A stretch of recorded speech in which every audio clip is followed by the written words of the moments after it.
Hello hello. तो जय हिंद, जय भारत, वंदे मातरम। तो आज मैं आपको बताने वाला हूँ कि आप अपनी लाइफ में बाकी काम कैसे मैनेज करें पढ़ाई के साथ साथ। देखो, पढ़ाई भी इम्पोर्टेंट है और बाकी चीज़ें भी इम्पोर्टेंट है। कुछ ऐसे स्टूडेंट भी है जो पढ़ाई के साथ साथ कुछ अदर स्किल्स वगैरह सीख रहे हैं, या फिर उनको कुछ अदर काम जो भी है वो करने पड़ रहे हैं, तो उनको मैनेज कैसे करें। या फिर कोई ऐसा बंदा भी है जो घर से बाहर काम करने के लिए भी जाता है, ऑफिस वगैरह पे, या फिर मतलब कोई दुकान वगैरह पे काम करता है, और उसके साथ साथ वो गवर्नमेंट जॉब की भी तैयारी कर रहा है। तो उसको मतलब टाइम में थोड़ा डिस्टरबेंस हो रहा है, तो उसको कैसे मैनेज करें।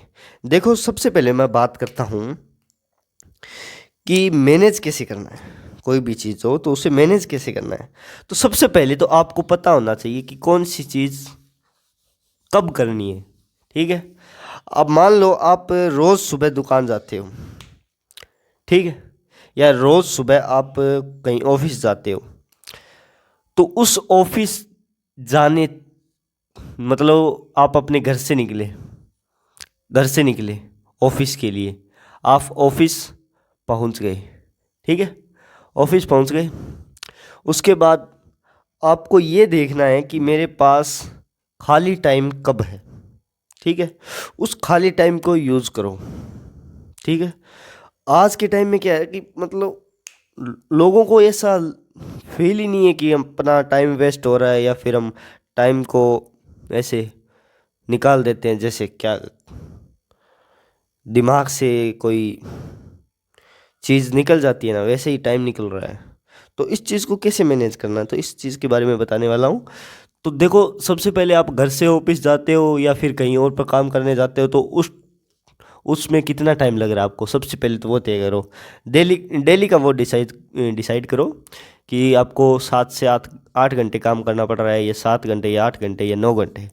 उस 9 घंटे के बाद आप ये देखो कि मेरे पास कितना टाइम बच गया। देखो, नींद के लिए 5 से 6 घंटे बस बहुत होते हैं। ठीक है। मान लो 24 घंटे हमारे पास। ठीक है। इसमें से 5 घंटे सोने के निकाल दो, कितने बच गए? 19। 19 में से आप 9 घंटे काम करते हो। ठीक है। 9 घंटे काम किया आपने, 19 में से तो कितने बच गए? 10। अब 10 घंटों में से अगर आप मतलब अदर काम भी करते हो, तो 10 घंटों में से 2 घंटे वो निकाल दो, कितने? 8 घंटे। ठीक है। हमने सोने का निकाल दिया 5 घंटा, कितना बचा? 19। 19 में से 9 आप कहीं पे काम करने जाते हो, या फिर अदर स्किल्स वगैरह स्कूल जाते हो, या फिर कॉलेज वगैरह या कोचिंग वगैरह जाते हो, तो वो निकाल दिया। फिर भी कितने घंटे? 10 घंटे बच गए। बच गए कि नहीं? उस 10 घंटों में से 2 घंटे और निकाल दिए। ठीक है। कितना बच गया? 8 घंटे। तो आप ऐसा शेड्यूल डिसाइड करो कि कितने घंटे मेरे को क्या करना है। ठीक है। जैसे मैंने डिसाइड किया कि मैं सुबह उठते ही वर्कआउट वगैरह या मतलब दौड़ लगाने जाऊँगा, एक्सरसाइज करूँगा, तो वो 2 घंटे फिक्स है। ठीक है। मान लो 1 घंटा फिक्स है या आधा घंटा फिक्स है। उसके बाद ये मेरा कॉलेज का टाइम, या फिर ये मेरे मतलब कोचिंग का टाइम, स्कूल का टाइम रहने वाला है, ये फिक्स है। ठीक है। ये डिसाइड हो गया। इसके बाद मैं आने के बाद 1 से 2 घंटे ये काम करूँगा। उसके बाद ये डिसाइड करो, मतलब प्रॉपर पूरा 24 घंटों का शेड्यूल बनाओ कि कब आपको क्या करना है। ठीक है। जैसे हर सक्सेस आदमी का एक शेड्यूल होता है, उसी तरह आपका भी एक शेड्यूल होना चाहिए कि 24 घंटे के अंदर मैंने क्या क्या किया और क्या क्या मेरे को अभी करना है। ठीक है। तो पूरा शेड्यूल बना के उसको एक डायरी वगैरह या फिर वाइट पेज पर या फिर अपने मोबाइल में भी नोटपैड पर आप लिख सकते हो। उसको बना लिया। अब उसको रोज़ देखो, शुरुआत में पहले दूसरे दिन तो पूरा प्रॉपर हम फोकस नहीं कर पाते हैं उस पर, मतलब उसको अपनी दिनचर्या में या फिर लाइफस्टाइल बोले तो उसमें शामिल नहीं कर पाते हैं। लेकिन डेली प्रैक्टिस करो। हर 2-3 काम ऐसे होने चाहिए डेली जो प्रॉपर हो रहे हैं, टाइम के हिसाब से हो रहे हैं, तो उस हिसाब से मैनेज करो। ठीक है। और स्टडी का टाइम बता दिया, तो आपके 8 घंटे बचते हैं आपके पास। 8 घंटे आप अगर पढ़ते हो तो किसी भी गवर्नमेंट जॉब की तैयारी कर सकते हो, या फिर आप चाहे बोर्ड के स्टूडेंट हो या फिर आप कॉलेज स्टूडेंट हो या फिर आप कोई कोचिंग वगैरह में जाते हो या फिर आप आईआईटी नीट जेई की तैयारी कर रहे हो, तो आपके पास 8 घंटे का टाइम बचता है। ये 8 घंटे का टाइम उनके लिए बच रहा है जो काम पर जाते हैं, ठीक है।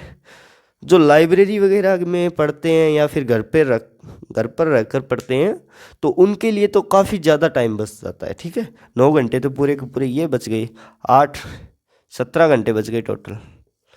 तो उनके पास तो खूब टाइम है। मैं ये बात उनके लिए नहीं कर रहा, मैं ये बात कर रहा हूँ जो स्कूल जाते हैं, कॉलेज जाते हैं या फिर कहीं ऑफिस वगैरह में बाहर काम करने जाते हैं या फिर कोई जो भी काम है, उनको मतलब 8 से 9 घंटे वो काम करना पड़ रहा है, उनकी मजबूरी है। तो उनके लिए बता रहा हूँ कि 8 घंटे भी आपके पास है तो आप बढ़िया से तैयारी कर सकते हो, बढ़िया से अपनी पढ़ाई पर फोकस कर सकते हो, तो कोई दिक्कत वाली बात है नहीं। बाकी देखो, हर चीज़ का शेड्यूल डिसाइड कर लेना चाहिए। संडे को क्या, देखो संडे मंडे जितने मतलब वीक के 7 दिन आपका शेड्यूल फिक्स होना चाहिए कि कब क्या करना है। मान लो अगर आप 7 दिन का एक साथ नहीं बनाना चाहते, आज का शेड्यूल बनाओ, वो कल अप्लाई करना है, ठीक है। फिर कल शेड्यूल बनाना, वो परसों अप्लाई करना है। इस तरह एक दिन पहले आगे का शेड्यूल बना लो कि इस टाइम पर मेरे को ये करना है, ठीक है। कई बार ऐसा भी हो जाता है, देखो ये नहीं कह रहा कि मतलब आपको 10 से 5 बजे कोई काम था है और वो काम थोड़ा आगे पीछे हो गया, तो वो 11 से 6 हो गया, तो आपके शेड्यूल के हिसाब से तो गलत हो गया। नहीं, ये बात नहीं है। तो देखो, टाइम आगे पीछे होने से कुछ नहीं होता, हमारे पास है तो पूरे के पूरे 24 आवर्स, यानी कि 24 घंटे, है कि नहीं। तो उस हिसाब से भी मैनेज कर सकते हैं। देखो कई बार क्या होता है कि थोड़ा लेट सेट भी हो जाता है, हम कहीं बाहर जाते हैं तो 1-2 घंटा ऐसे भी निकल जाता है कई बार। तो उस चीज़ को कैसे मैनेज करना है, उस चीज़ को मैनेज इस तरह से करना है कि जो आपके पास एक्स्ट्रा टाइम है, एक्स्ट्रा एक्स्ट्रा टाइम है, उससे माइनस कर दो उसको। देखो, कुछ पाना है तो कुछ त्यागना तो पड़ेगा, तो इस हिसाब से आपको मैनेज करना चाहिए। पूरा शेड्यूल बनाओ और अपना मतलब क्या क्या करना है वो डिसाइड करो। और यही क्लास यहीं पर समाप्त होती है। जय हिंद, जय भारत, वंदे मातरम।